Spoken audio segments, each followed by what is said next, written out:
येडं लागलं प्रेमाचं या मालिकेचा 3 ऑक्टोबरचा भाग तुम्ही पाहत आहात. सुरुवातीला आपण पाहत आहोत जय मंजिरीच्या घरी जेवण्यासाठी आला असतो. तेव्हा जीजी जेवणाची खूप घाई करते.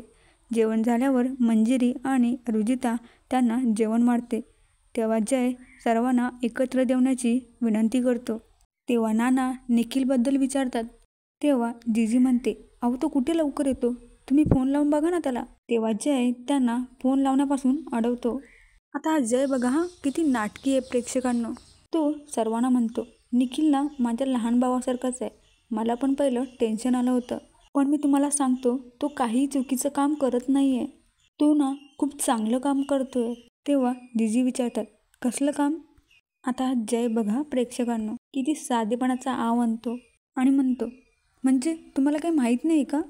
अहो निखिलला एका ठिकाणी रात्रशाळा घेतो आणि गरीब मुलांना शिकवतो आणि तो हे सर्व घराला हातभार लागण्यासाठी करतोय. त्यावर नाना म्हणतात, हे सर्व तुला कसं माहिती? तेव्हा जय म्हणतो, अहो मी पोलीसवाला आहे ना, आम्हा पोलीसवाल्यापासून काहीही लपून राहत नाही. आता हे ऐकून सर्वांना खूप आनंद होतो. जीजी आनंदाने म्हणतात, खरंच किती चांगलं काम करतोय. उगाच मनात मी नाही ते विचार करत होते. गुणाचा आहे माझा लेक. जीजी मंजिरीला निखिलला फोन लावायला सांगतात.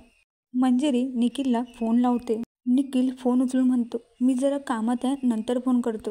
तेव्हा जीजी निखिलला म्हणते, अरे मला कळलंय तू काय काम करतोयस ते, आणि आपण एखादं चांगलं काम करत असतो तर घाबरायचं कशाला?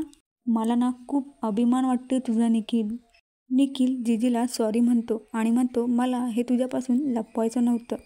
तो पुढे बोलला तेवढ्यात त्याला मागून कोणीतरी मारतं आणि तो जोरात ओरडतो. त्याचा आवाज ऐकून जीजी घाबरतात. इकडे गुंड निखिलला मारत असताना मुद्दामच रायाचं नाव घेतात, जेणेकरून फोनमधून हे सर्व त्यांना ऐकता येईल, कारण हा सर्व प्लॅन जयचाच असतो. निखिलच्या ओरडण्याचा आवाज ऐकून सर्वजण घाबरतात, पण जय मात्र हसत असतो. आता हा जय मुद्दामच पोलीसमध्ये फोन लावतो आणि पोलिसांना तिथे जाण्यासाठी सांगतो. रायाचं नाव ऐकून जीजी चिडतात. तेव्हा मंजिरी जीजीला म्हणते, यात रायाचा काय संबंध? तेव्हा हा जय आगीत तेल ओतत म्हणतो, मंजिरी अगं जीजीची अवस्था बघ काय झाले, आणि तू रायाची बाजू कसली घेतेस? तो किती गोड बोलत असला ना तरी तो गुंड आहे गुंड, आणि मला तर खात्रीच आहे हे सगळं त्यांनीच केलं असेल. तेव्हा मंजिरी आपण कोणताही निष्कर्ष काढायला नको असं म्हणते. आता हा जय आणि मंजिरी त्या जागेवरती जातात. तिथे गेल्यावर मंजिरी जयला म्हणते, मला नाही वाटत हे सर्व रायाने केलं असेल. तेव्हा जय मंजिरीला म्हणतो, मंजिरी तो एक गुंड आहे, त्याचा काही भरोसा नाही, आणि मला तर असं वाटतंय तुला जी नशा झाली होती ना ते सुद्धा रायानेच केलं असेल. तुझा फायदा घ्यायचा असेल त्याला कदाचित. मंजिरी थोडी अस्वस्थ होऊन म्हणते, नाही, राया असं नाही करू शकत. जय आणि मंजिरी त्या रूमच्या आतमध्ये जातात आणि निखिलला शोधू लागतात. थोड्या वेळाने मंजिरीला निखिल दिसतो. निखिल पूर्णपणे बेशुद्ध होऊन पडलेला असतो. मंजिरी त्याला पाहून खूप घाबरून जाते. जयच्या हाताला रक्त लागतं. तेव्हा तो मंजिरीला म्हणतो, याच्या डोक्यातून रक्त गेलंय, त्यामुळे हा बेशुद्ध पडलाय. आपण याला डॉक्टरकडे घेऊन जाऊ. आणि ते त्याला डॉक्टरकडे घेऊन जातात. मंजिरी डॉक्टरांना विचारते, काही सिरियस नाही आहे ना? तेव्हा डॉक्टर, मी इंजेक्शन दिले, लवकरच त्यांना बरं वाटेल असं सांगतात. थोड्या वेळाने जीजी आणि नाना तिथे येतात. तेव्हा जय नानांना म्हणतो, गुंड्यांनी खूप मारलंय त्याला, आम्ही वेळेत पोचलो म्हणून काही झालं नाही एवढं. आता हा जय मंजिरीकडे बघत मनातच म्हणतो, मंजिरी तुला रायावर खूप विश्वास आहे ना? आता तू बघच मी कसे फासे फिरवतो ते, सगळा डावच पलटून टाकतो. जीजी बोलू लागतात, माझ्या पोराला हात लावायची हिंमत कशी केली त्या रायानं? त्या मंजिरीला म्हणतात, पाहिलंच मंजिरी त्या रायाने काय करून ठेवलंय? दुकानाचा राग काढलाय याच्यावर. मला तुझं आश्चर्य वाटतं ग मंजिरी, तुझ्या भावाची अशी अवस्था केली आणि तू शांत कशी बसू शकतेस ग? जय तुझं ना बरोबर आहे, राया म्हणजे साप आहे साप, आणि साप कधीतरी डसणारच. जीजी मंजिरीला म्हणतात, तू ज्याच्यावर विश्वास ठेवलास ना त्याने तुझ्या भावाचा जीव घ्यायचा प्रयत्न केलाय. आता हा जय बघा प्रेक्षकांनो किती नीच आहे. तो म्हणतो, आपल्या हाती काही पुरावे नाही आहेत ना, तर आपण असं कोणाचंही नाव नाही घेतलं तर बरं होईल. पण आता फोनवरून एवढं तर कळलं होतं की या सगळ्यात रायाचा हात आहे. हे ऐकून मंजिरी मनातच म्हणते, नाही हे सर्व खोटं आहे. ते लोक जरी रायाचं नाव घेत असले ना तरी राया असं काही नाही करणार. पण मी जर आता काही बोलले तर जीजी अजून चिडेल, त्रास होईल तिला.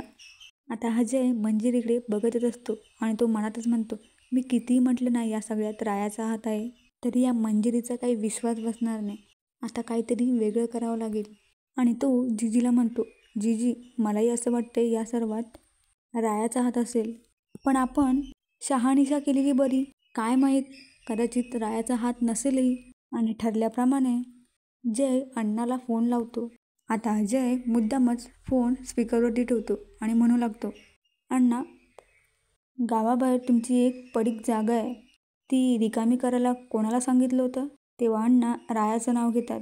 रायाचं नाव ऐकून जीजी मंजिरीकडे बघू लागतात.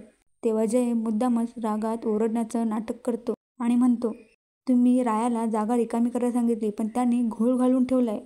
आता अण्णा म्हणतात, मी तर त्याला समजावून खाली करायला सांगितली होती. त्यांचं बोलणं चालूच असतं तेवढ्यात तिथे राया येतो. राया अण्णाला चावी देतच म्हणतो, जागा खाली केली, चोपून काढली चांगली. डंकी म्हणतो, असं कुत्र्यावानी मारलं ना हे पडून. आता हे ऐकून मंजिरीला खूप धक्काच बसतो. फोन ठेवल्यावर जय जीजीला म्हणतो, आपला संशय खरा ठरला, हे सर्व रायानेच केलंय. तेव्हा जीजी म्हणते, राया माणूस नाही, जनावर आहे जनावर, सोडणार नाही मी त्याला. माझ्या मुलासाठी जसा मी जीव देऊ शकते तसा घेऊही शकते. रागाने जीजी जात असते तेव्हा मंजिरी तिला अडवते आणि ती जीजीला म्हणते, निखिलकडून एकदा कळू दे तरी नेमकं काय झालंय ते. तेव्हा जीजी मंजिरीला म्हणतात, तू स्वतःच्या कानाने ऐकलंस ना, तू काय त्याचं वकीलपत्र घेतलेस का? जीजी मंजिरीचं काही ऐकत नाही आणि तिथून निघून जातात. आता मंजिरी नानांना म्हणते, किती काही झालं ना तरी मला नाही वाटत रायाने सगळं हे केलं असेल. तो गुंड जरी असला ना तरी त्याच्यात माणुसकी आहे. उलट मला हे कळत नाही हे सगळं कोण करतंय आणि का करतंय. इकडे रायाच्या घरी निखिलचा मित्र येतो आणि रायाला झालेला सर्व प्रकार सांगतो. तो रायाला म्हणतो, त्या गुंड्यांनी तुझं नाव घेतलंय राया भाऊ. रायाला हे ऐकून आश्चर्य वाटतं आणि अशा प्रकारे हा भाग इथेच संपला आहे.